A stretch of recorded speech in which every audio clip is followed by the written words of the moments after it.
budget work meeting. We welcome everyone that is here, and Julie, we welcome you here as well. Thank you. We understand you'll have a part to play. I hope so. It is a budget. Maybe not. Anyway, well, Teresa, do you, we just turn it over to you, or maybe to begin with, is there any questions that any of you had before we start with the handout that all of you were given? I don't have any questions. I'm good. So are you talking about questions? Do you guys, sorry, do you guys all have the budget that was sent out to you by Shauna? Yes. Beautiful. That will make things go a little bit more smoother. So that's a good start. Okay. Right. So what my plan is we'll just go down line item. If you have a question, I am a really fast speaker sometimes, so you might just need to tell me, whoa, slow down, and I will try my best. I get nervous, especially being on here. So I talk faster when I'm nervous. So just tell me to slow down if I get going too fast for you. And then if you do have any questions about what goes into a budget number, feel free to ask, and we'll just go from there. So we're going to start out with on the general fund and then taxes, and we're going to start at Fund 1031-1000, and that's property taxes. For the most part, property taxes are already in for the year, so it was kind of easy to see what our yearly number is sitting at. I'm looking at budgeting $227,250. It's just a little bit more than what we budgeted last year, but as of current right now, we have $226,291. So our next one is sales and use tax, 1031-3000. That one's a little bit more difficult this year just based on what's happening with COVID-19. And so I was going to actually turn it over to Julie to kind of talk about what we expect from sales tax to happen in the next few months and into next budget year. So Julie, if you want to kind of go over sales tax, that would be great. For sure. Did everybody get a copy of that Excel worksheet? The one? No? No, I don't think so. I'll just explain kind of in a nutshell then. We were discussing this with regard to many cities and thought, what is the impact going to be on sales tax? As you know, as you may or may not know, there's a 2-month lag in sales taxes. So when, for instance, March of this year, the sales tax, the first time we'll ever see an impact of that will be in May. So it will actually come in on the May financial statement. And we're anticipating, people are still buying things, and especially with the stimulus payments, you have to determine the source of sales tax. The part that Hooper City gets is related to the overall Utah pool. It's not related to Weber County. We get a piece of the pie for all of Utah. So in the 2019 fiscal year, because that's the year that's finishing up now, we figure that there was actually, it went from a 4% increase back in September to a 14.5% increase to 13, 18, 23% increase in July over last year's numbers. So we collected a lot more sales tax compared to last year. The overall result of this is that even if we made some assumption that said we're only going to collect 3/4 of the sales tax, that we would maintain at least exactly what we collected last year, rather than a 15% increase over the course of the year. We would receive about $1,097,000. You see that Teresa has budgeted in that second line item $1,079,000. So really, I have a feeling that's probably, with an estimate that will be coming in for March, May, and June, Those are the months that will be impacted, and most severely probably April at this point. So unless things continue a little bit harder, but it seems like people are spending money. Seems like, movie theaters, malls are closed, but restaurants are still collecting sales tax. We've got a share of Amazon, so you have to consider how much will that really impact what happens. And we're kind of thinking it will impact it a great deal, but at least will, for the year, will be about the same as last year without the 15% increase. Any questions on that? But again, Julie, you say there's like a 2-month lag.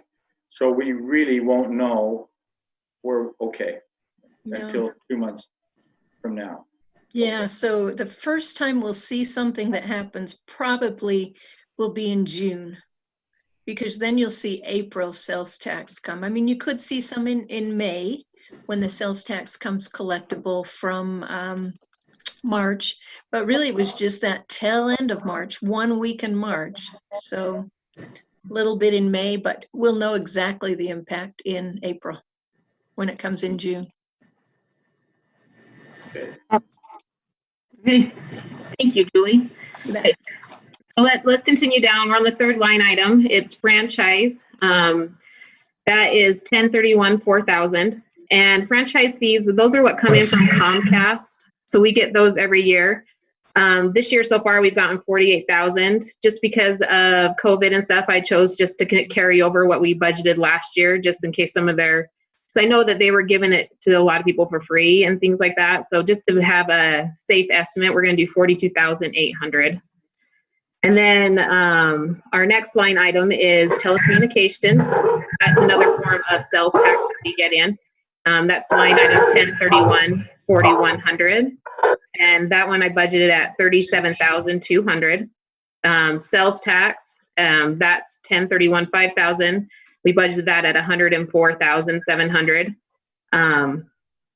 Going on to business licenses, we've collected pretty much everything we have for business licenses for this year, which came in at $13,040. We plan on pretty much the same thing for next year, so we just did the $13,000. Excavation permits, 10,700. Conditional use permits, we just budgeted about 2,000. We'll see probably a few more conditional use permits come in this year, so that's why it's looking a little bit higher than what we have currently, but this is the months that we really see a lot of those come in. Building permits, 150,000. I asked Mike Fisher just about that, and he said that we're probably, with the subdivisions we have coming in through the next few months, that will probably be the houses that we have coming in for building permit fees for next year. Our state fee, that's just a percentage of what the building permits are, so that's $225. Plan check freeze, 1032-2130. That's 41,300, and that's all a formula that goes into the building permit fees. For Class C road funds, we're planning on about $399,000 next year. Liquor funds, we're planning on $4,700. So now charges for services. Zoning and subdivision fees, we're planning on about $85,000. Cemetery lot fees, $30,000. Cemetery services, $35,000. Arena rentals, $3,000. Bowery, $1,800. Civic Center, I lowered that one this year just because with COVID, we're not going to be able to rent the building for a lot of the first half of next year. So I just put 3,000 in there, and we'll see what happens and if the building can open up for rentals again. And then newsletter, we used to advertise for newsletter, and we don't do that anymore. We just don't have the space. So I didn't budget any revenue for newsletter for next year. Fines and forfeitures. For fines, I budgeted 10,000, and this is what comes in from like the Roy City Justice Court, our portion of tickets and things that they process for us up there. And then for Tomato Days is always an interesting one. We always kind of budget Tomato Days based on what we think is going to be expensed. And so far, Sherry's done an amazing job the last few years to making sure that we've always brought in a ton more revenue than we actually have expensed, which is really great because that makes it so that we can keep doing other projects for Tomato Days. So we're budgeting for $100,000 of revenue, and that's a lot from like sponsors and things like that comes in. And then just from interest from our bank accounts, we're budgeting $115,000 for next year. Okay, so I have a question on Tomato Day. Yeah. So like when you say you budget more, so the money that you make over it, how does that, because I know it doesn't cost anything because it makes more money than you budget, Yes. but it's used for Tomato Days projects. Where's the accounting for that? Or tell me how So that's something that Sherry does keep track of. It's a good one to sit down with her and talk over. And there's a lot of times that she uses the extra money for other projects that happen in the park. Right now she gets grants to help with it too, but we're looking at this next year. We're doing the electrical on the south side of the park by where the vendors are at. Some of it helps with like the arena lights, things like that. The extra kind of just helps with projects that we do at the park to make Tomato Days better. And also makes it so she can do prizes. Okay, she actually told me she got almost $3,000 worth of grants just this week. Yeah. So Sherry does an amazing job at finding money so that we can improve things in our parks. And like just with the bathrooms and things that will be coming in this next year, it's amazing what she's been able to get. And Tomato Days really helps with that. Okay, so Tomato Days overage does go strictly to Tomato Days projects or things at the park that's going to affect Tomato Days. Yes. Right? Yes. Okay. Yes. Okay. Okay. So then, so down on line item 1036 8,000, which is other. That's just kind of miscellaneous expenses. We never really spend a lot there, so I lowered that down to $1,500 for this next coming year. And then, let's see, I don't know, Julie, do you think I should talk appropriation of fund balance, or should we wait till the end, go back to that one? You can just simply say, appropriation of fund balance means we have more expenditures than we anticipate our revenues will be. That means we're going to use some of the fund balance that we have stored up from last year. And that's what that number is. It just says we're going to appropriate some previous year fund balance to the tune of $363,000. And with that, 400,000 of it is what we have to have available to transfer to capital projects. So in all truth, the general fund, we're not spending more revenues. It's just money we plan on transferring out. It's kind of a fun little wash that accountants get to do with our budget every single year. Right. Right. So we'll get more into that in a minute, but we're going to jump onto expenses now, and we're going to start with general government. Can I ask just a question from the first section, the general fund taxes, like on the sales tax 0.25? So the 0.25% sales tax is something that the Utah gives us to improve public transportation within the city of Hooper. So we're working on that, right? Anyway, that's a pretty big number, $104,700, but it also helps the budget balance. That would be a lot. I don't know if we want to reduce that one a little bit or something, but we have 80,000 to date. Yeah, well, with that one, what I did is I actually took what our average monthly amount that's been coming in over the last few months and then times it out. Because if you look at the budget from last year, I think there was some discrepancy on it. And the numbers got mixed up when we put them into the budget. So if you add telecommunications and sales tax 0.25 together from the current budget, it was $139,000. And if you add from the future budget with those two numbers, it's $141,000. So they're pretty much the exact same. They just got proportioned correctly to the right account. So. Well, that may be a little high, but if it's a blend already that works, then I'm happy to leave it in. Okay. Is there any other questions on revenues before I jump into expenses? No. Okay. Okay, so we're going to start with general government. So a lot of as we go through them, if you have any questions, just let me know and kind of stop me. But so we first have our council payroll, I guess. That's 1041, 1100. So we budget 9,000 for next year. Council trainings, 7,200. This is like the different trainings you guys need to go to. Executive is the mayor, that's 9,000. Auditor is 3,500. Accounting is 10,000. Recorder is 450. This is the recorder fees that we pay at the county to record different changes that we have to do. Attorney, 10,000. For donations, we have 4,250. 3,000 of that is to the YCC. And then 1,250 of it is for the Fremont Community Cone that does a lot of projects for all the cities that participate in Fremont High School. We have our inspection infra fee, it's 5,000. Miscellaneous, just random things that we need to use that for is 3,000. Bank fees, 2,000. General engineering, 75,000.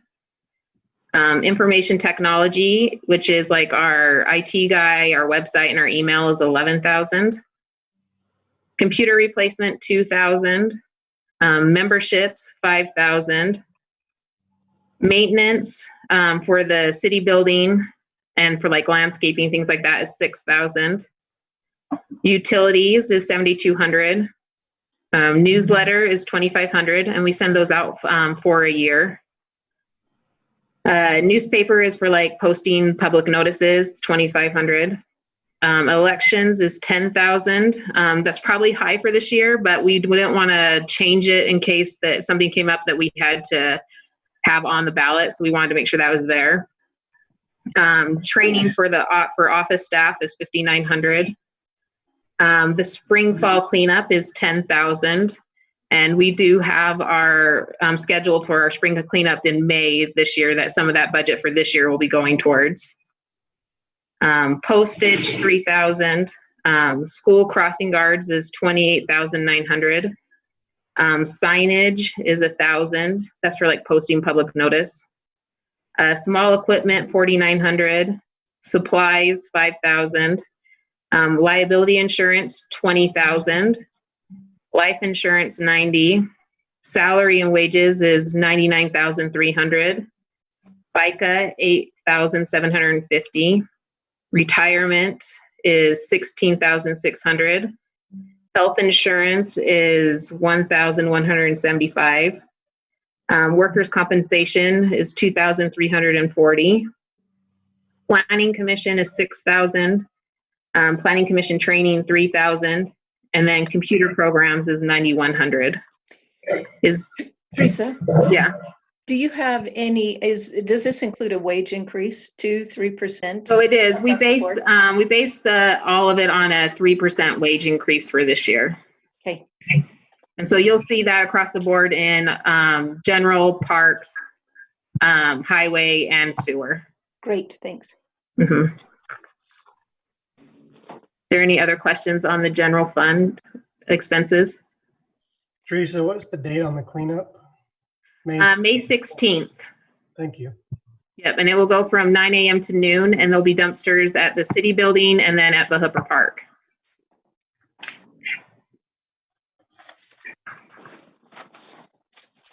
Okay, let's move on to public safety. So we have for the police, which is Weber County Sheriff's Department, $554,112. Emergency management, 300. Animal control contract, 7,000.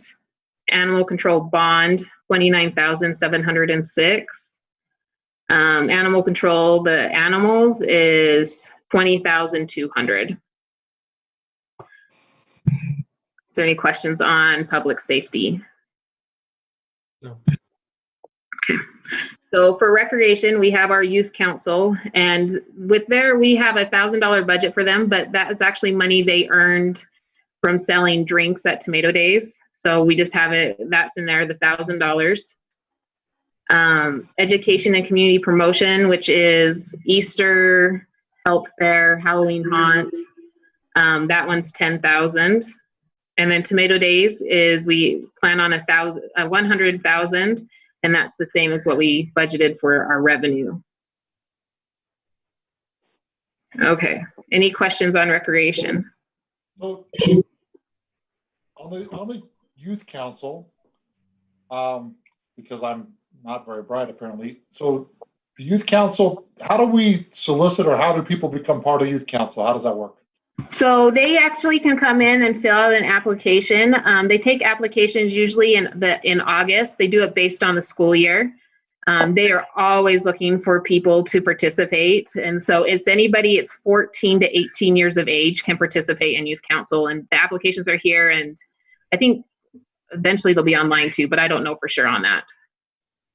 So should we, I mean, as a council, I guess, and I don't know if this is the time to discuss this, but I feel like we should invest more in our youth than making them fund their own program. Like if we're gonna have a program, we could bring in and pay for some different trainings or different things that might be helpful for them. I don't know. So last summer, our youth council actually went down to, I think it was Snow College, and they did a 3-day leadership training there.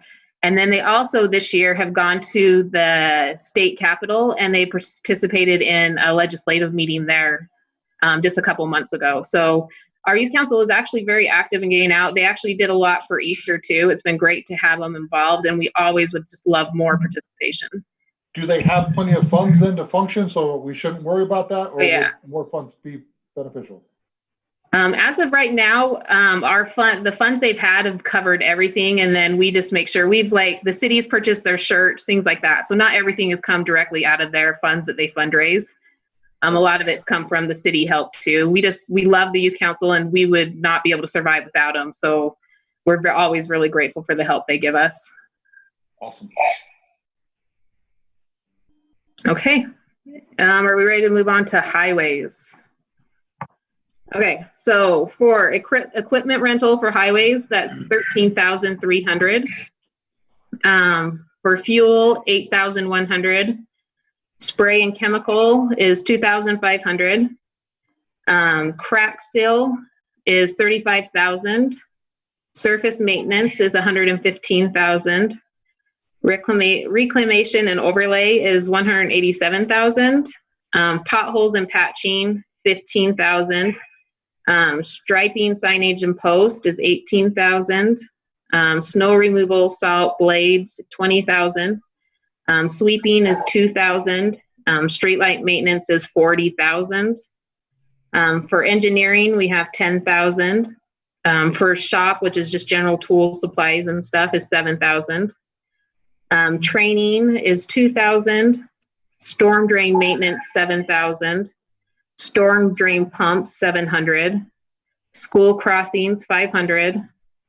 General maintenance, $13,000. I get off one line. Sorry, I think I'm off one line. I apologize. General maintenance was $3,000. Vehicles and equipment maintenance was $13,000. I was like, that is a lot for general maintenance. I lost it somewhere. Okay, so roadside mowing, $1,500. Road dump fees, $4,500. Life insurance, $119. Salary and wages is $131,900. FICA is $10,200. Retirement is $24,200. Health insurance is $20,400.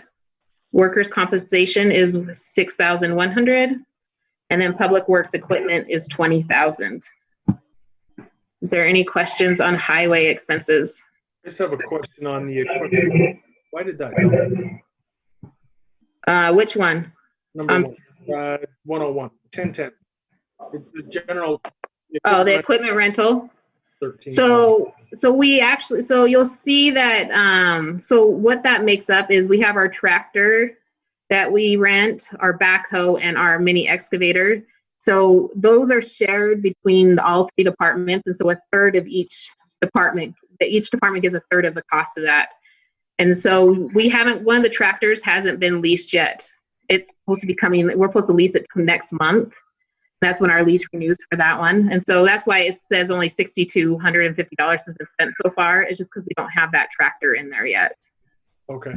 And so those ones are actually based on the actual rentals. So to make sure that. Okay. Ryan, did you have a question? I do. I have a couple questions on this section. Okay. First of all, storm drain maintenance and storm drain pumps. Is that something we want to put in our utility section under So stormwater? there's only a little portion that actually goes to streets. You'll see when we get into utilities that the majority of the stormwater stuff is in utilities. So in the utility fund, there's just a little portion that we use in the general fund for some of that stuff that doesn't quite fit into the stormwater expenses. But the majority of like storm drain cleaning, things like that, all are in the utility fund. Okay, because if you go to the utility fund, it's not really broken out as to what we spend that money on, like it is in this section. So it's just Yeah, kind of a lump sum. Yeah, and the reason is that when highways was first originally set up, they thought it would be easier just to break everything out in little pieces. And we're finding that though that section, anything that has like the roads, the dash roads on it, on the general ledger, they're so interchangeable that it really would have been better if we had just kept it as one lump. And that's the reason stormwater isn't broken out like that, because we found the fewer accounts makes it actually easier to make sure things are coded and budgeted correctly. But if any time you want to see a breakout, I'm more than happy to put that off for you and get that for you. Okay, thank you. Well, and I think another reason too, pardon me, but Go ahead. is that the utility fund was originally set up as the sewer fund. So it was set up only for the sewer. So the fact that you see anything for stormwater, that's relatively new, that we've only done in the last couple of years, to put stormwater expenditures in the sewer fund at all. Right. Does that make sense? Because they've got, you really have sewer expenditures there in Fund 20, and the expenditures are all in 2046 1000. So that's kind of why you don't see as much. You've got a stormwater expense here. And what would be the difference in that, Teresa? Because you've got a stormwater expense there at 2044 1000. Right. Versus the ones that are in the highway fund. So it's just a little bit of what Jared uses it for. To be honest, you don't see a lot that gets hit. We hit most of it over on the utility fund. Probably the There's no- difference is roads versus. Yeah, and that's really where it sits. It's just some of it's more into roads and we can't, because stormwater money is a kind of a restricted fund by the state. And so we only can do so much in there that there's a couple of things that we just need to have that side bit that, so we can stay compliant with state law and everything. Okay. I interrupted Ryan. I think he had some other questions. Oh, you're fine. Thank you. That's clarification of the question I had. Thank you. Two more questions on that section. Health insurance, public works. Why did that go up 10 times? So the health insurance for public works is because, so we have 2 employees right now that are currently coded to streets. That's Jared and Bryce. And they actually don't use our health insurance. They have it through their spouse. And we have budgeted for another public works person to come in to hopefully give us another employee.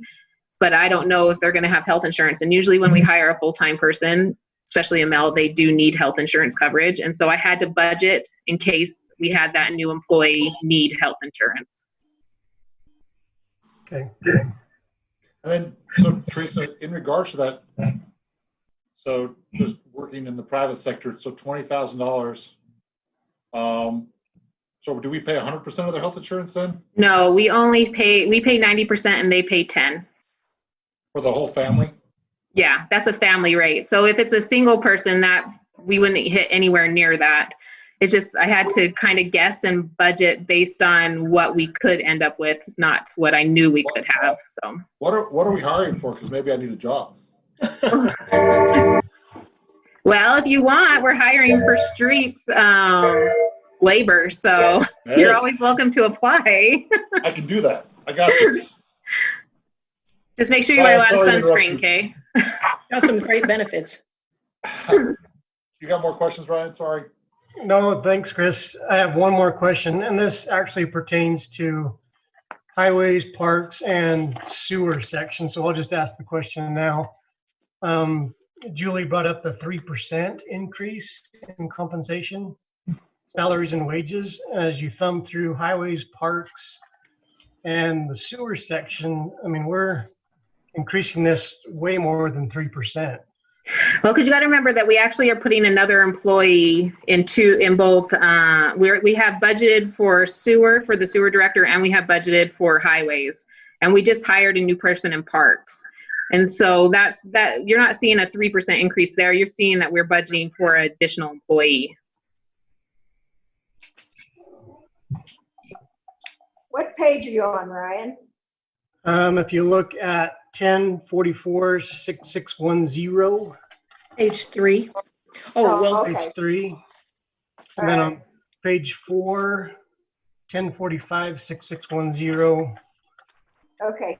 and then on page 7, 2046-6610, the sewer actually went up 53,000 over 2 years ago.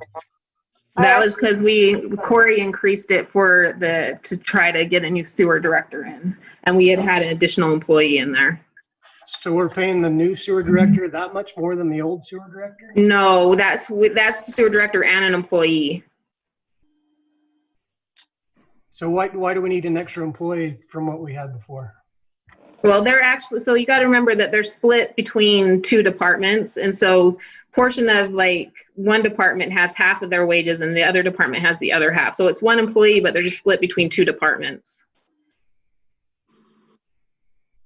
So But it's an additional expense is what Ryan's asking, I think. help us understand why we have one more employee than we did before.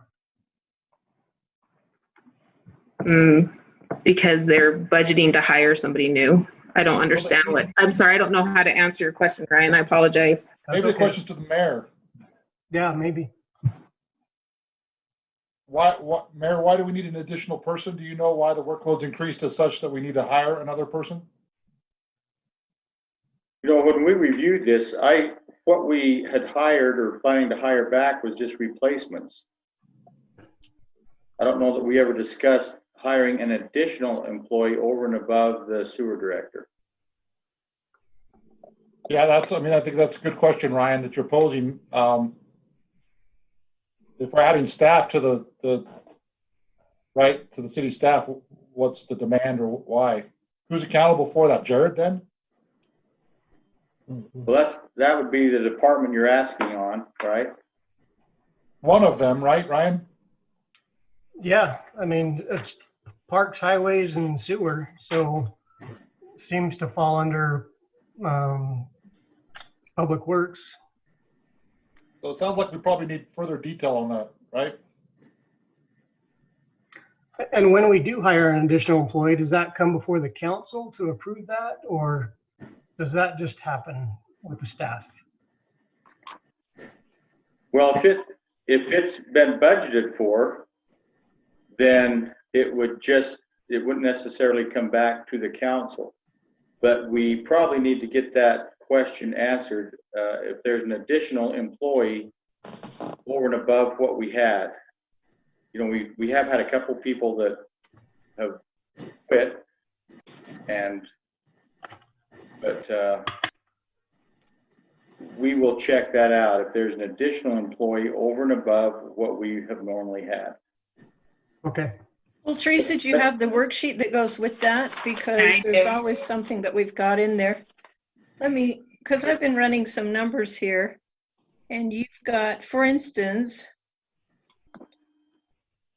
36 in the highways department. So with a 3% increase, you're adding $15,000 to the highways amounts.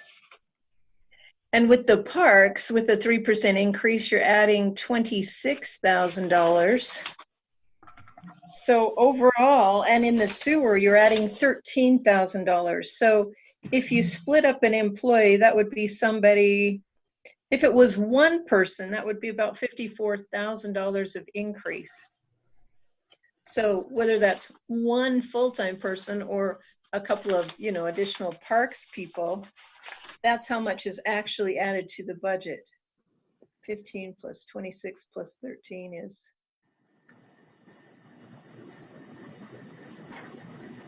$54,000. So I don't know, does your worksheet include one person or like two Yes. part-time people? It's one person It's just one that will spread through all over departments. highways or parks or sewer.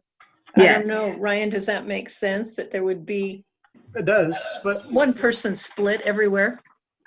sure, we're just asking why we need the extra person. What increased, what workload Yeah. increased from last year?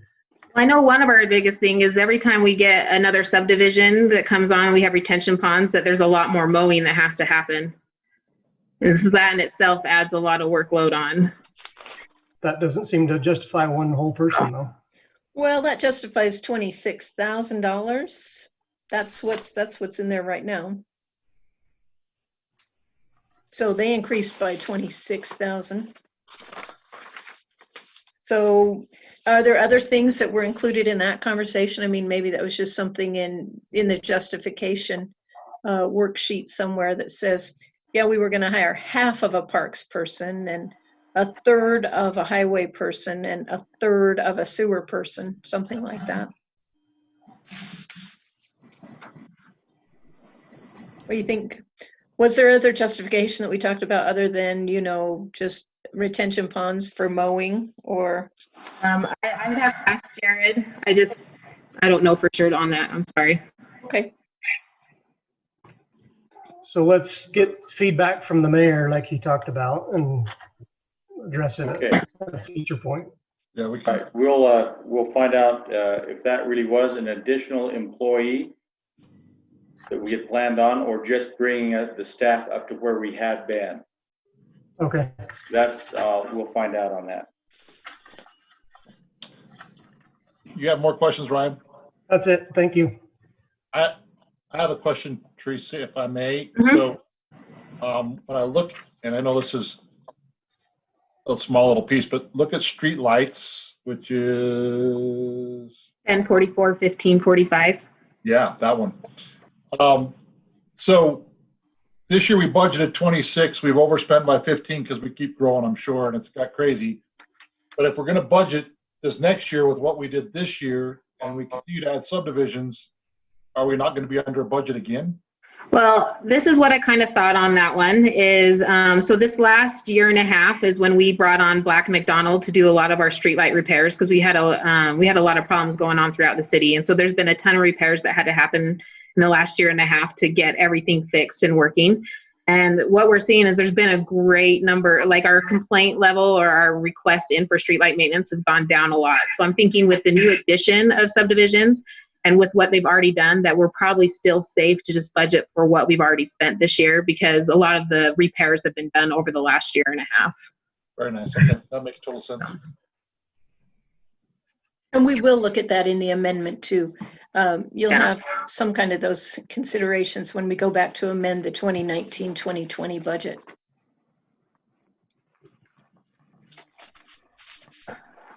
Okay, are you guys ready to move on to parks? Do it. Okay. So for park equipment rental, we have 13,300, which just kind of matches what our highways and our sewer is going to look like for equipment rental. Fertilizer is 7,000. Fuel is 7,800. Spray and chemical 3,000. General maintenance, cleaning, mowing is 12,000. Sprinkler parts and repair 5,600. Utilities 10,000. Utilities secondary water is 24,700. Cemetery expense 10,000. West Haven rec fees 1,000. Shop tool supplies and consumables 7,000. Training $750. Vehicles and equipment maintenance 13,000. Veterans Memorial maintenance 700. Arena maintenance 3,000. Park building maintenance 5,000. Cemetery building maintenance 5,000. Trail maintenance 10,000. Park dump fees, 4,500. Life insurance, 177. Salaries and wages, 159,900. Part-time wages, 54,500. FICA, 16,500. Retirement, 28,600. Health insurance, 21,450. Workers' compensation, $4,575. Unemployment costs, $2,000, and parks equipment, $30,000. And that's what our parks is. Anybody have any questions on parks? Just on trail, how come that went up? So yeah, and the reason trail maintenance went up is, so for the past decade, the trails have actually been pretty new, but now we're reaching the point where they are starting to be maintained. Yeah, if you remember Hooper Landings, we did have a problem that there was huge cracks in the Hooper Landings trail. Jared was actually able to find a company that puts a different kind of fix on the cracks, and so it's not like just being filled with the tar that a lot of like road sills been done with, crack sill. It actually fixes it so they don't crater in again as much. And so we just are planning that that's going to have to probably continue through the rest of the trails in the city as they age. And so we just need to make sure that we have the money there to do the maintenance we needed, since we haven't had to need it in the past. Thank you.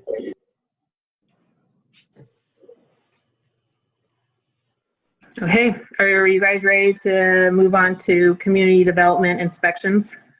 Yeah. Okay, so the Hooper Plus software is $2,000. Training, certification, and travel, $6,715. Membership, $1,070. Vehicle maintenance, $6,000. Postage, $300. Contract services, $3,000. Supplies, $3,050. Life insurance, $59. Salaries and wages, $76,950. FICA, $5,890. Retirement, $14,220. Health insurance, $18,650. Workers' compensation, $1,800. Is there any questions on community development inspections? So those this are, is, oh, Cindy, do you want to go? Yeah. So I don't know if we read, if you all read that email from the person that watched our meetings online, and they commented that would be a good thing to continue with. So is this costing us? Is this somewhere that we need to put this into the budget that maybe they are put online? Did anybody else read that comment? Yeah. yeah. So I actually thought that was a good point. They couldn't make it to the meetings, but they enjoyed watching them on YouTube. I actually really like that, Cindy, by the way. I It's something do that too. I've talked about in the past. Oh, because I thought it was very relevant. Does this Yeah. cost us to do this, or where does the money come from? So there is a cost, and right now it's being funneled into the general fund. We're still kind of waiting to see where that's all going to play out in, but as of right now, it's something that's in the general fund. Would it come from this category if we budgeted for it? No. No, it would actually, it would be part of the general, part of the, so the first section, general government, it'd be part of our informational technology section. Yeah. Yeah, I believe we budgeted for that first like 2 years ago, where they could actually purchase the equipment to do that. So I think that's been in the works, and it's nice to hear it's working as budgeted. So your thought, Cindy, is that we continue to make these meetings available even a few months down the road when we can have people come to the city center. I mean, you'd like to see these meetings, or you have heard someone say they'd like these meetings put online all the time from now on. Right, and I think they should be, because there are people that can't attend them in person, and you don't get the same effect from reading the minutes that you do actually, watching them. So I think it's a good idea. Hey, Julie, did you have something about the community development inspections? You were the one of the three that all talked at the same time, so. Oh, excellent. No, I was just going to point out that we don't have a lot of those actual expenses this year, like the memberships and the vehicle maintenance, because this wasn't a position in last year's budget. Yeah, This was where we went on a full-time budget position for inspections. So that's why there's nothing there right now. So whose position is this? Mike Fisher's. So, okay. What's his title again? Community Development Inspections. He's the inspector Okay. guy. I thought he was doing more than that, but okay. Well, he is. Mike's kind of, he does all. Yeah, that's what I thought. That's why I was confused. He's really starting to coordinate all the development plans, when they're turned in, make sure that we have the packet that's turned in. He makes sure that the letters from irrigation company, Hooper Water, all those things are completed. And he communicates back to the developers if there's anything that's missing. So that coordination is a big help, not only just with Hooper City, but with the other entities that we deal with too. Well, I think part of your decision, Mayor, when you hired him, if I recall, was thinking about getting a city planner on board. We don't really have a city planner position per se, but we were hoping somebody could kind of do both those roles a little bit. So. Okay. I have a question. In the vehicle maintenance part of that, I know Mike, we talked about Mike's vehicle, his truck. If we're going to spend $6,000 in maintaining that truck, we probably ought to look at spending Piece of more truck. extra and replacing that truck. Yeah. That was originally in the budget, but we are kind of just holding off and seeing where the numbers come in on revenues, and that's something that we can adjust next year if we decide we need to really buy a new truck, and we can amend the budget if we need to do that. But it was kind of just a placement and a hope that as we move forward, we can see where our revenues are coming in for the city.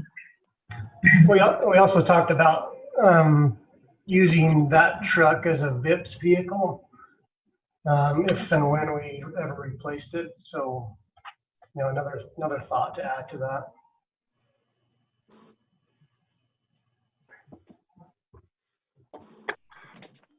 No. Okay. We support it. We really do. We just got to make sure the money's there. Okay. So you're saying a bullet hole or two in that truck wouldn't make any difference anyway, right? Not a bit. You put a magnet on the side of the truck and it covers everything up, so you're good. Okay. Right. Stickers. Okay. And so finally, you guys will see on page 5 where we have the transfer out general fund. So every year we budget about $400,000 for that. And I was just going to have Julie kind of go over why we do that. Well, and I'm going to mention that every year Hooper really does have revenues that exceed the allowed amount of fund balance. So you are not looking at one right now, but I just looked at the March financial statement, and it says that in the past, the fund balance that's maintained in the general fund is about $500,000 in the general fund. So year to date, as of March 31st, in those statements, we also have $500,000 of earned revenues in the general fund.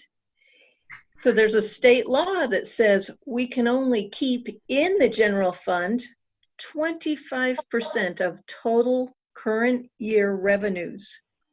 So our total current year revenues at this point are roughly $2 million. Which means we could keep $500,000 of fund balance in the fund balance or in the general fund.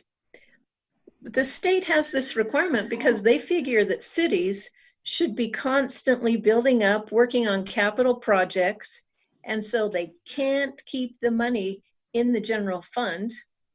They have to send it over to the capital projects fund to build new things in the city, to repair things, to, keep going on the build up your city spectrum. So we can only keep 25% of total revenues. It means we can only keep $500,000 in the general fund, which means we have to move out. Today, if this were end of the year, we would be transferring $500,000 out to keep the peace with the state of Utah, or you would get a nasty gram letter saying you broke our rule. You kept too much money in the general fund. So technically, even right now, when we look at an amendment, that number says we're going to transfer out $400,000 from general fund revenues over to the capital projects. But the real answer is we're probably going to amend that, and we're probably going to send even more than that over to capital projects at year end. That's what that number is. Any questions on that? Awesome. Okay, so that is our, I know, that's our general fund. I think we're good to move over to the utility fund if there's no other questions on the general fund. But I think we've covered pretty much everything that was there. So utility fund's kind of its own little beast. You gotta love it, the way it works. But this is the one where we don't have to make everything all match all nice and pretty. So it's a little bit easier to work in. But so we're gonna start with impact fees, 20, 32, 1,000. And these are our revenues that we plan for utility fund. So for impact fees for sewer, we're gonna plan on 200,000. For stormwater fees, we're gonna plan on 150,000.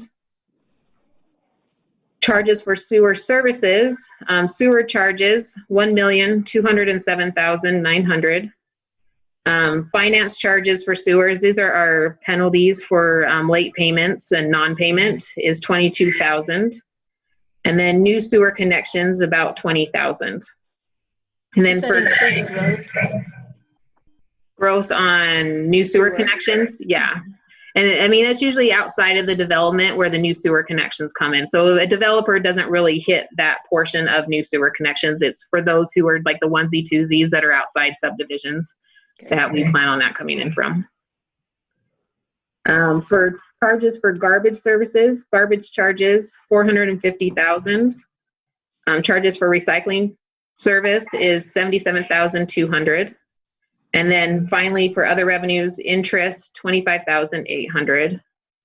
Is there any questions on revenues for the utility fund? Okay. Did garbage Well, charges go up again? It looks like there's some Yeah, substantial jump in garbage charges, yeah. Yeah, so garbage charges, waste management is going up by 3.2% this next fiscal year. So we had to budget in for those. But we didn't, none of the rates for the citizens were adjusted at all this year. The last adjustment we had was for the second garbage can, but everything else has stayed the same for residents. We just read that when we did the fees, right? Yes, yeah. So, and then I know the mayor worked really hard negotiating with Waste Management to make sure they didn't try to raise it more on us. And they've worked really well with us and really were kind of open to what our suggestions were too. And so it went well with the negotiations for this year's next contract, so. Okay, we're gonna move on to garbage expenditures. So for the garbage contract fee, we went to $207,967. For recycle, it's $94,790. Tipping fee is $160,570. And then for supplies and postage, $5,700. Is there any questions on garbage expenditures? No. Okay, and I just noticed that I missed the stormwater expenses. We budget stormwater expense to match what stormwater revenue is. So that was 150,000. Sorry, I accidentally skipped that and went to garbage expenditures on you. Okay, so sewer expenditures. For utilities, 490,000. Bad debt expense, 1,500. Equipment rental, 6,500. We don't use a tractor in sewer, so the tractors didn't get applied to sewer. So it's only the backhoe and the mini excavator that's in sewer. Fuel, 9,500. Depreciation is 480,000. Sewer administration, this is the sewer's portion of like the auditor, accountant, attorney, and utilities is 29,000. Engineering, 2,000. Merchant fees, 10,900. Information technology, 1,000.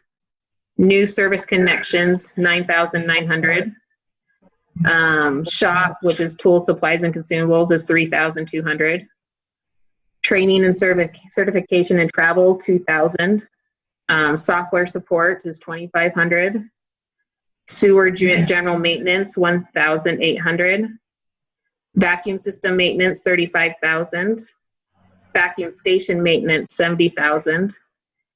Gravity system maintenance, 10,000. Gravity lift station maintenance, 25,000. Blue stakes is 2,000. Vehicles and equipment maintenance, 20,000. Sewer equipment, 10,000. Supplies and postage, 6,500. Liability insurance, 20,000. Generator fuel, 2,500. Life insurance, $180. Salary and wages, $193,710. FICA, $14,820. Retirement is $30,720. Health insurance is $25,550. And then workers' compensation is $7,030. Is there any questions about the sewer budget? We're spending a lot more money on maintenance, looks like, this coming year. It's, Vacuum system, vacuum station, gravity system, gravity lift station. Is that needed? yeah, mostly it's because our sewer system is now about 10 years old, and it's getting to the point where we are having to replace things and maintenance it more and things like that and keep things up to date. Well, and you're not looking at it as well, but if you ever get a financial statement in your hands, like the March one, we do have a reservation of fund balance in the sewer fund that is specifically for the aging sewer lines, and it's called Reserved for Replacement Reservation, and it's at $609,000 right now. So that was interesting to know that you do have funds specifically reserved for just that. And when we go into the audit, a lot of the things you'll see in expenses kind of gets moved around to use the restricted funds and things like that. You just don't always see it like right on the paper during the fiscal year. So back on the stormwater expenses, year to date, we've only spent $30,000 out of the 150. Well, I asked Jared about that, and he says there's some expenses that are coming in as part of the 4,600 and things like that. So we will be seeing more in the next few months. It's just not in there yet. Okay. I guess I bring that up because my fear was that we create this other line item on the utility bill and then we never use it, or we supplement garbage and sewer with stormwater. Yeah, no, it is getting used. It's just, it hasn't come into in right now, but it's coming. Okay. We could just tell you about an example. You know, when we see drain ditches that are filled in or they're piped with what I would call a dry pipe. In other words, it's gasketed pipe in a drain ditch that would normally pick up tailwater, or not just tailwater, but groundwater, you know, water that's in the ground itself. When you put a solid pipe in a drain ditch where water can't get into it, then it's just like filling the ditch without a pipe. So what we've done anywhere there along 4600 South, for example, we've put a perforated pipe alongside of the stormwater pipe, and the perforated pipe picks up groundwater, and then it comes to a collection box and then puts it back into the stormwater pipe. so that we're not just filling in drain ditches anymore in Hooper. You know, we're actually putting in a pipe that will collect the groundwater like the drain ditches were originally intended to do.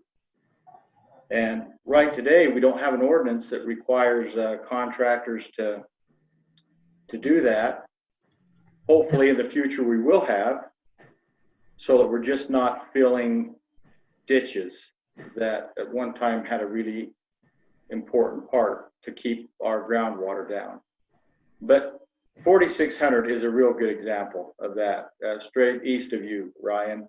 Right. If you were to go to any one of those structures and look in there and see the amount of groundwater that's going into the stormwater pipe, it's surprising. And that runs 365 days a year. And if we weren't collecting that and putting it into the stormwater system, that's going to at some point surface like it once did before the drain ditches were put in.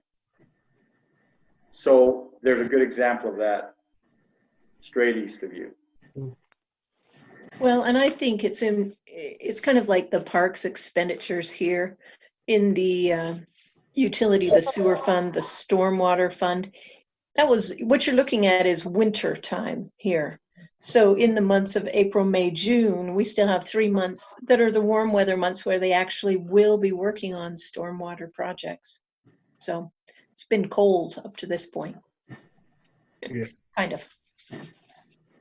I like the idea, Mayor, of making an ordinance to require contractors to install that in the future.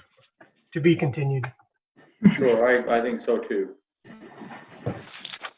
Okay, so with the utility fund, that brings us to the end, and is with our revenues at $2,152,900, and then our expenditures at $2,141,837. We're looking at a net profit in the utility fund of $11,063. So with that, we're able to move over to capital projects, and that's on page 8. So for park impact fees with new subdivisions coming, we plan on about $60,000. From yearly ramp grants, $20,000. 4700 West, we are at the very end of 4700 West. I spoke with Tracy and the mayor and Jared this morning, and they're thinking that actual stuff or work that's going to come in the fiscal year 21 is only going to be about $25,000. So we're pretty much finishing up that project. And then we have 5500 South, the sidewalks. We're thinking that by next year, we'll only have about $50,000 worth of work left on that project also. And then interest is $28,000. Is there any questions on the revenues of capital projects? And revenues and capital projects are usually like pledge tolls from like the state or the county that they're reimbursing us for work that's been done. And so that's kind of what we're thinking is going to come in after the year rolls. I have a question, Teresa. Does Yeah. the money we get from the ramp grants, that those 3 big projects, does that go into capital projects? So yeah, so ramp grants, they always go into capital projects. A lot of the times it's one of the ones we amend because we really never know what ramp grants we're going to get. It's kind of the luck of the draw. You can't really plan on that. And so we usually have to plan on amending it. So we just kind of put a number in there to hold a place. We've been awarded though the 3 we talked about a couple weeks ago, right? Yeah, and those will actually be part of the current budget and then part of the next budget. So we kind of just wait to see when that money comes in and when it gets used. Okay. So. Okay. You'll see where we have our appropriation of funds. It's the same as what is in the general fund. We just have to make our thing come down to 0. We have to make it balance, and so that's just kind of to help it balance. It's kind of a plug number that we always just love to put in there. We're going to jump to expenses for capital improvements, for capital projects. So for parks and trails, we're planning about $50,000. And that's kind of where like the bathrooms, if depending on when it comes in, that will hit that from the ramp grant money that we received. The cemetery improvement project, we're looking at 175,000. 4700 West, we're thinking about 25,000 more of an expenditures. Infrastructure upgrade is actually the 4600 South project, and we're thinking there's only about $10,000 of expenditures left after July. 5500 South, 100,000. Church property is 100,000. Community rec building, 500,000. And the city hall renovation, 500,000. What is the church property? The church property is that strip of land we're like right next to the church down by the park that the horse trailers and stuff park on.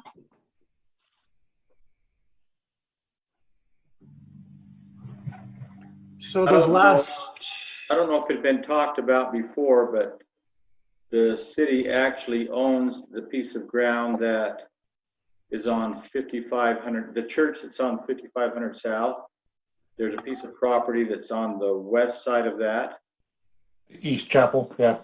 the East Chapel. So Yeah. what we would like to do, and hopefully can do now that we actually have that property deeded to Hooper City, is to approach the church on kind of a land swap, so that we could acquire that ground down by the park.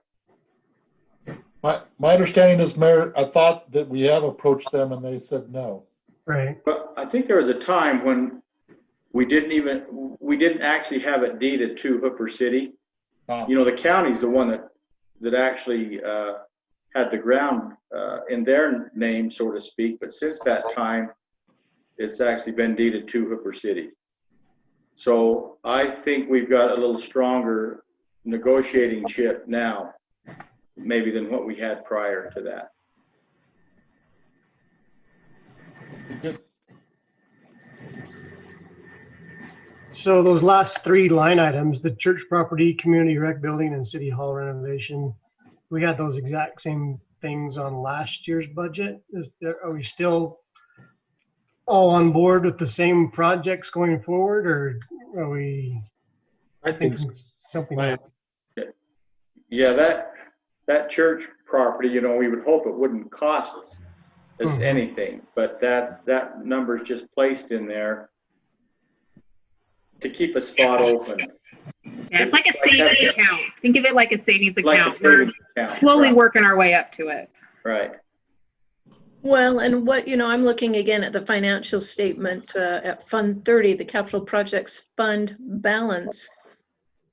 So at March 31st, there's $766,000 worth of capital projects money that could be used.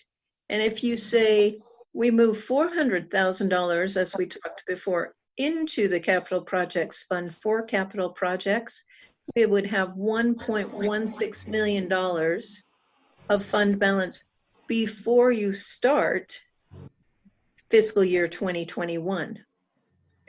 So you'd have almost $2 million of capital projects funds from the past that you can use.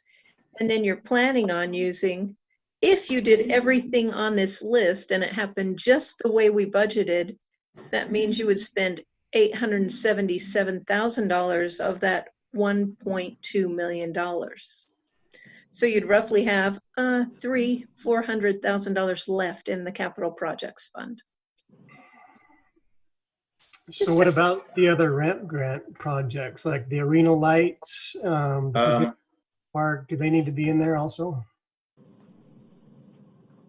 The arena lights are happening right now, so they're actually part of the current budget. So they'll hit most of the current budget right now. And the park pavilion and the bathrooms are only 50,000? No, they were more than that. That's just when we actually move that money into there's more money. I can't remember just what each ramp grant equaled, but it's more than 50,000. Let me see if I got that. I'm just throwing that out because I think we got to have it accurate by the time we vote on it. Yeah. Teresa, is that included in the current year $25,000 budget, the arena lights? Yeah, that's part of the current year, not this fiscal, not the fiscal year 2021. Okay. Ryan, are there other projects you're worried about that aren't in the $50,000? Or you think that's not enough? No, just the two that we got ramp grants for, the pavilion and the restrooms that we got money for this year from Sherry. Hmm. Because I'm sure they'll roll over into next fiscal year. Great. I would We do imagine. make reservations for those, by the way. So those get reserved right now. We have a reservation for ramp grants of $18,000 from past ramp grants. But we'll use that up in the year-end audit against the arena lights, things like that. We'll still use budget, it will still be part of our budget. We'll just use ramp grant money that we have reserved for it. Ramp grants aren't in the budget, or they are in the budget? Where are they? Well, they're up there on page 8 under ramp grants yearly, 30, 32, 1,400. Is that right, Teresa? Mhm. Okay. Yes. But that's not accounting for all that we have in ramp grants. Yeah, because it seemed like there was more. Yeah. The number was pretty good on that, right? Pretty high. Yeah, it's, Or they Yeah, received in April. Yes. Well, we're still receiving them. That's our biggest problem is I've only had like one come in so far. So it's just kind of a timeline basis of when we're actually going to see them. Okay. Yeah. It's all based on county when they send them out and stuff. And we had some that came really quick. And then even last year, we had one that didn't even come for 6 months after it was awarded to us. It's really just waiting to see when it's going to come in. So it kind of falls under like amending because we're just kind of waiting and seeing. Okay. That makes sense. okay, so I finally found the paper. I could give you the actual amounts. Like for the Bowery, it was 35,300. The restroom, it was 133,183. For the arena lights was 42,440. And the entertainment for Hooper Tomato Days for Gentry was 10,000. So those have been approved today, and I believe there's 3 other smaller ones. That Right. I think it was You let's want see. to know what those are? That was 4,800, let's see, 2,000 for the witch house, 2,000 for upgrade to power, and $800 for the Halloween haunt. There you So- go. Yep, that's And right. they've never got much of that, so. So those first two big ones are 168,000. Shouldn't they be in line 1, parks and trails? Depends on it when it comes in. So I that's don't want to. budget until you Yeah. get it, right? Yeah. I mean, coming. So you would amend it once the money hits the door. Yes. Perfect. Okay. I'm sorry to drag it. No, that's okay. I was trying to understand because I knew the number was high. Well, look, we had you all excited about all this RAM grant money that came in that we talked about a meeting ago, and then this just didn't equal that. So Right. I wanted to make sure we could account for the money that is coming in. Yeah, Just hasn't arrived yet. Just hasn't arrived. that makes sense. I just didn't understand. I have a question. On the community rec building that we talked about, well, we started this discussion 2 years ago-ish, two budgets ago, right? So this is our third budget. Yes. What have we had allocated a chunk over to a different fund, right? Where's that money accumulating at? We talked about trying to add money each year until we had enough, correct? So those funds will be in your reserved for capital projects. So like I said, we have $766,000 in there right now. And you'll receive roughly, you're planning on about $1 million of revenues in the capital projects fund, maybe even more with these ramp grants. But haven't we flagged over there. If this is a third time, that should be 1.5 million, right? For the rec. That would be my thought, yeah. Well, the first time was only 250,000, and then last year Corey added another 250,000. So we can increase it. I was kind of just playing it safe, just depending on what happens with COVID and everything. And so we always can amend, and that's kind of one thing we look at. I know that we applied for a ramp grant for the rec building this last year.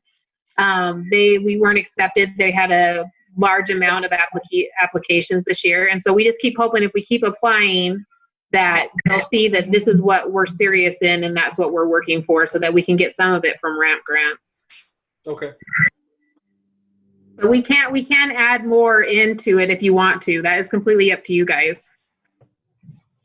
So if you want me to increase it to 750,000, we can do that. Well, so council, this is one of the things that I've been looking at is this. So the city rec building, I don't think is a bad thing, but our parks right now, you know, we don't have access to a basketball courts. We don't have access to pickleball courts. We don't have access to a lot of the things that a lot of the communities are kind of got the hot buttons with right now. The rec center is important because we're trying to offset the cultural hall use. But I wonder if we should be looking at other projects as well and trying to figure out how to finance some of those types of things that give our citizens access to a park that's fully functional, not just, you know, right now we got some play toys and a rodeo arena and a Bowery, and those are nice. But so many other parks now have, you know, anywhere from softball diamonds to, like I say, pickleball courts or basketball hoops or something with lights that our youth or kids can go, you know, or the adults can go to it in the evening and play. I don't know. Any thoughts there? Isn't that what the rec building is? I think it was to install some basketball. I think they were just indoor, so they could be used year round. But that's not going to be open to the public. That's going to be open to the public when we rent it out or we let people in. Right. I'm talking about everyday use for our, you know. That's a good city council question right there. So realistically, we're not going to be able to do a recreation building unless we get a ramp grant to subsidize that, correct? So I know that we're applying for that every year, but until we get that huge bump in money, that building's not really going to happen with our own funds. So, I mean, I kind of agree with Chris. You know, what about some pickleball courts, tennis courts, stuff like that? Variety. I don't know, just a thought. Well, it's a good thought. I think that's, I've had more than one person tell me, you know, how are we taking care of our young people? You know, and I think it's a great idea to improve our parks. Do we allocate some of the money that we have put aside for the community center to upgrades in parks? Could If you wanted, instead of increasing, we could make that a new budget line. Well, I think that's a good idea. I mean, do we have the extra money to put 250,000 into that? Is it there? Yeah. You have to look at how much you actually want to spend.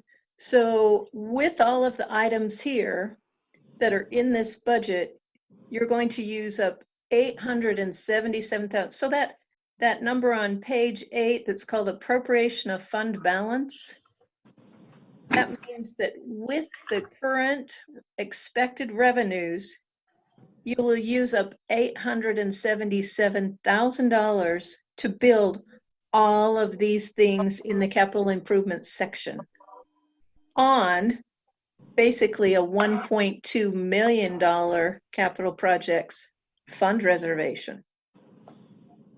So you would have roughly $300,000 left in your capital fund balance, plus all of these ramp grants. So you'd probably have about $500,000 of revenues coming in.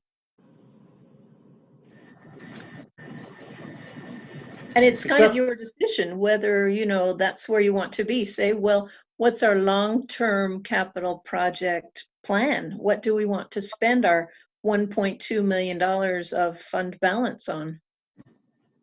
Well, I think it would be nice to upgrade the parks. And we've kind of started already to do that with the current ramp grants we have with a restroom and a Bowery and things like that. We're moving that direction. Yeah, But I it think it wouldn't go hurt to to add add more. the pickleball courts. Yeah, let's make an additional line item. Okay. I like it. Is there a certain thing you want me to call it? Park upgrades, pickleball, like what Park would be? improvements. Park Uh, improvements? Community park upgrades. Okay.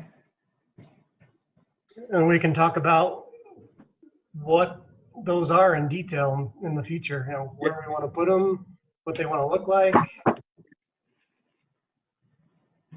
Yeah, start to kind of put a pencil to it to see what we need to make what happen.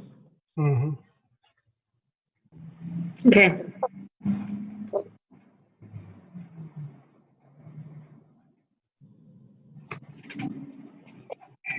How about you, Teresa, Cindy? We gonna go?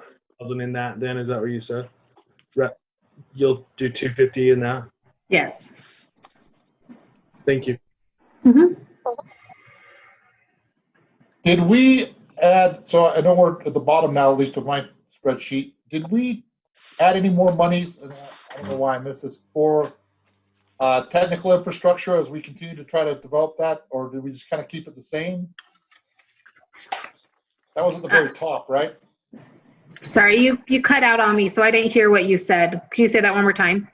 Yeah, the question was, when we were looking at, we talked about, expanding our IT, and Cindy actually brought this up, right? Being able to handle transmitting, our meetings. We didn't really address that line item as far as adding more monies to that to be able to facilitate that. Is that correct? So yeah, so that's 1041, 5775. We can increase it. I would just have to get some numbers on what we're looking at to do all the meetings like that for next year, and I can get a number put in for that if that's what you want to do. I think it'd be good to see the number at least. I'm sorry, Chris. No. Is that something that we buy, like the camera equipment, or is that you hire somebody to do it? What's the most So cost? we actually have Bill Francis that does it for us. And so he comes and he monitors the meetings and makes sure they go up correctly, and he does all the background IT stuff for us. So just for current though, right? And then a small addition for equipment. I'm sorry? Then an additional small addition for equipment that would go into that too. But is Bill, that's something he wants to do? He's just doing that right now because of the COVID, right? Is that I'm not 100% sure on what's happening with that. I'm sorry. Shauna, is that something you could address a little more? Yeah, so right now, with just the changes in the electronic meeting requirements and not being able to allow public into the building, Bill Francis has been able to help us transition so we can still hold meetings legally for the state of Utah. But it would be, to increase that budget would be both. It would be working with Bill to continue that service, and then also upgrading some of our equipment so it runs smoother. So how do we get a cost for that? It'd just be something I'd talk with Bill about probably on Monday. Yeah. Okay, that I would like to look into that as well. Sure, no problem. What's in that current $11,000 number? Is that in there right now?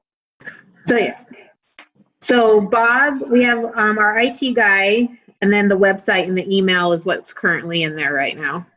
So we would increase that fund to cover this. Okay. Yeah, we would need to increase it if we're going to plan on doing meetings fully online.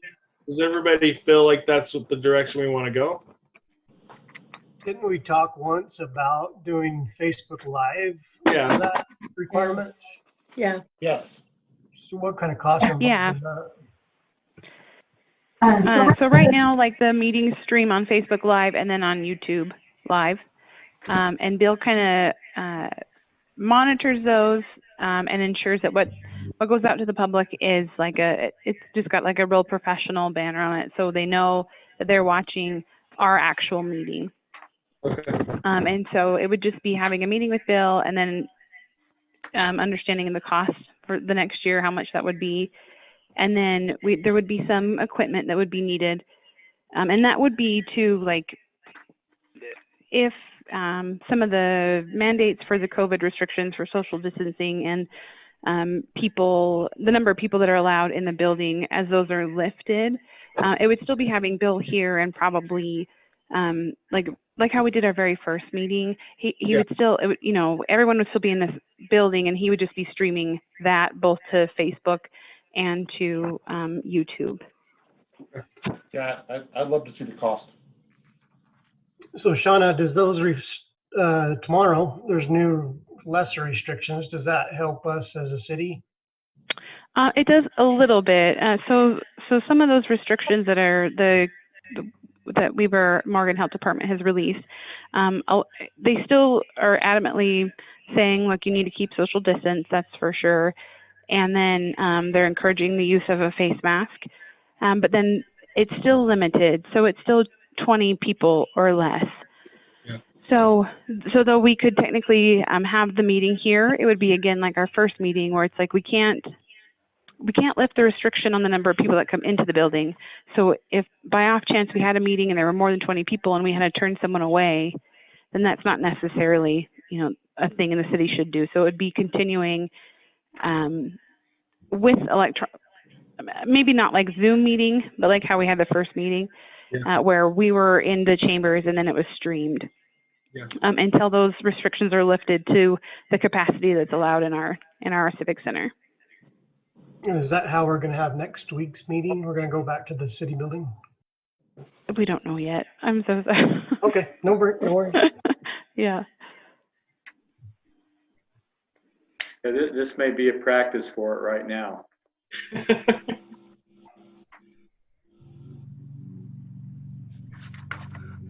Hey, Teresa, I've got one more question that I forgot to ask on sewer expenditures. Okay. Page 6 on 20-46, 1020 on the fuel line.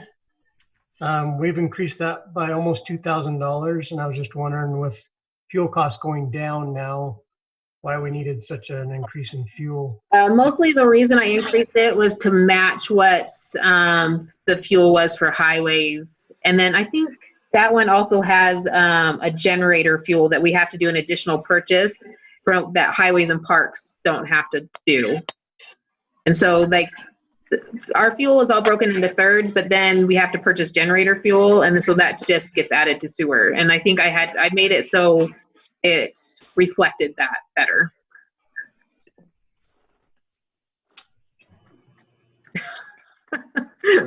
I can take it back down for you, Ryan. I really have no problem, but it was just for that generator fuel that comes in and stuff. Stay down. Just a question. I mean, Yeah. fuel costs are down, so you'd think our budget would For stay a the same. minute, that may change. Yeah. Right. That's what I think too. I mean, if we don't spend it, we don't spend it. It's all good. Well, that's really what we plan on is we really hope to be frugal in what we spend. We just put it in the budget to be safe so that we can minimize the amount of amendments we have to do at the end of the year.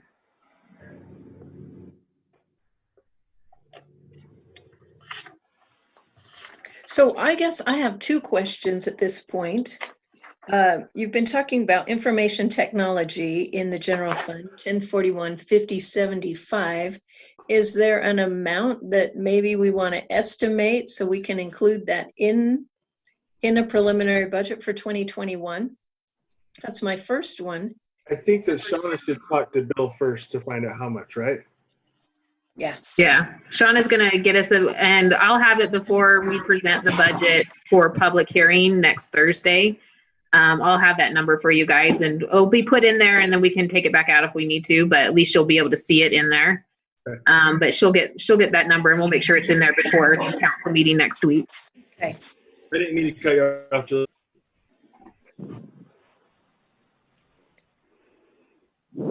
And I think my other question or my other thought here is you've included that $250,000 for community park development there, which brings your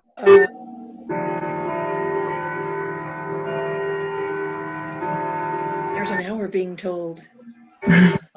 All four? Yeah, it's me. For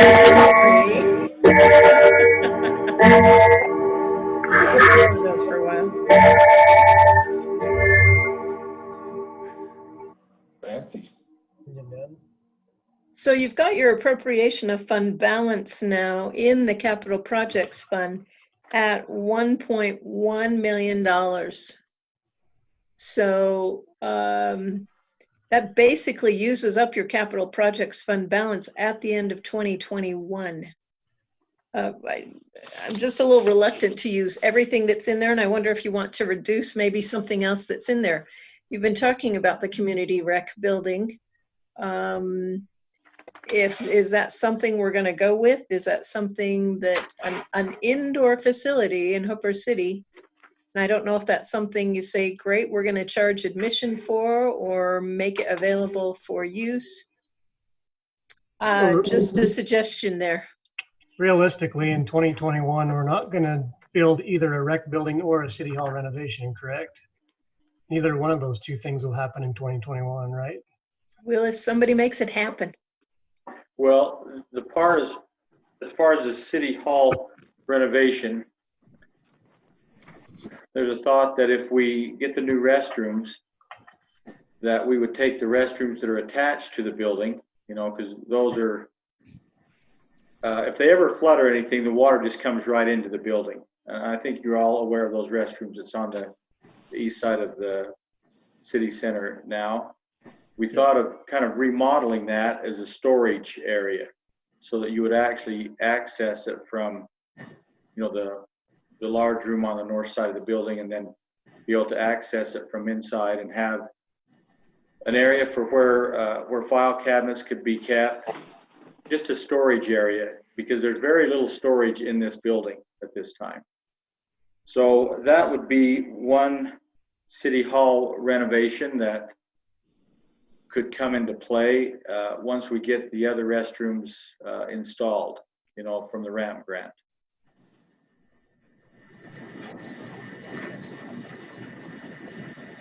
So should we reduce the community rec building then? Is that what you're saying? Oh, Well, Julie? I'm saying, it sounds like Dale, I'm sorry. that's the building that was originally started with the idea in mind that that would be indoor. Yeah. It would be indoor basketball and indoor pickleball. But you have to consider there would be implications to that who's going to man that building? Are you going to have an employee manning it? You know, does it become like a recreational center that we charge admission to? I don't think the original intention was that it's going to be big enough to do any of those things. Based on what we were talking about, it was going to be big enough for a small stage and a basketball court, and then we put some pickleball court lines in there, if I remember the discussion. But we can do whatever we want, I guess, if Sure. we can afford it, right? So That's right. And I think you make a good point there, Chris, because you know, it was for like a community center. So with large enough doors, just like you mentioned, where the portable stage that we now have could be, you know, put inside there and have some type of an event, you know, whether it be some kind of concert or things like that. So it wasn't just for recreation. It was a community center that would, there could be a number of different types of activities that would be held in there.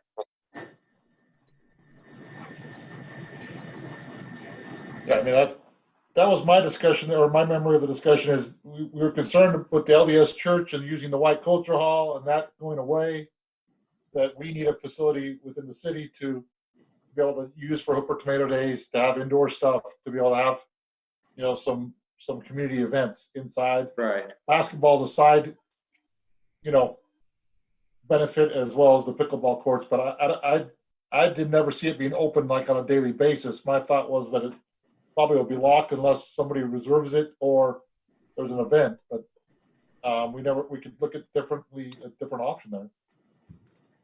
So do we need to split that, make that one 250 and the park renovations 250 instead of having it 5 and 250? Is that For this year?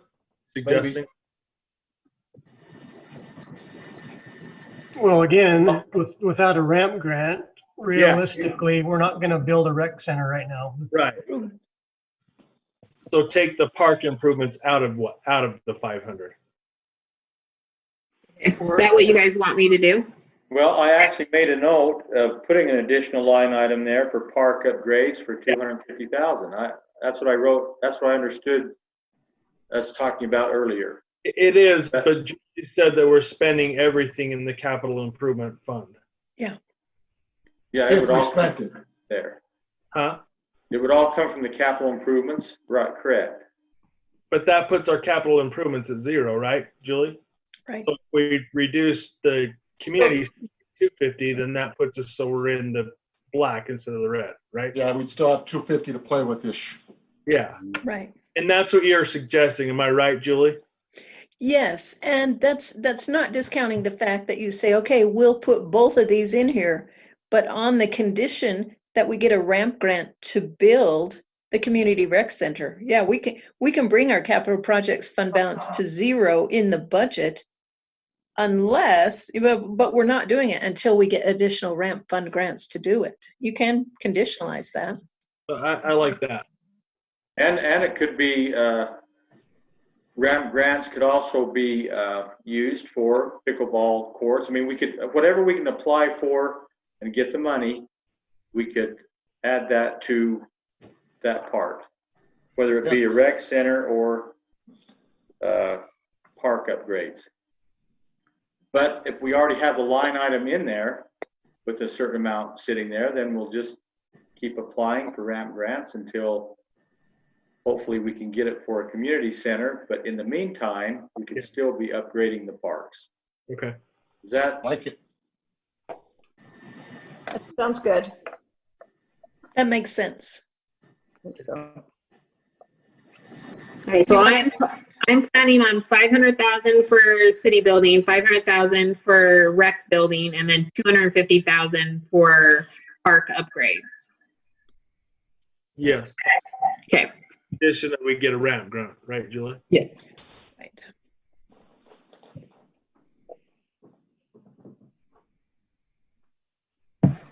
And then apply for other ramp grants is what I heard the mayor say.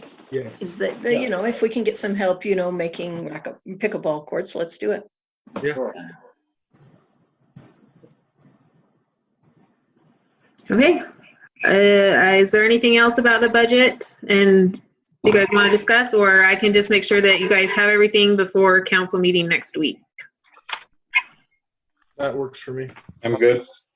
Yeah, appreciate your work, Teresa. All Yeah, your work, thanks. Julie. Great Teresa, job. Mayor. Yeah.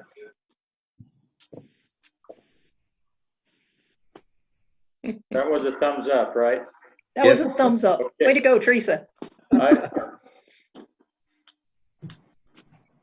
Well, we appreciate Teresa too. I thought you did a great job with it. Yes, for sure. Really well informed on things, and so that's good. And Julie, we appreciate you being on too.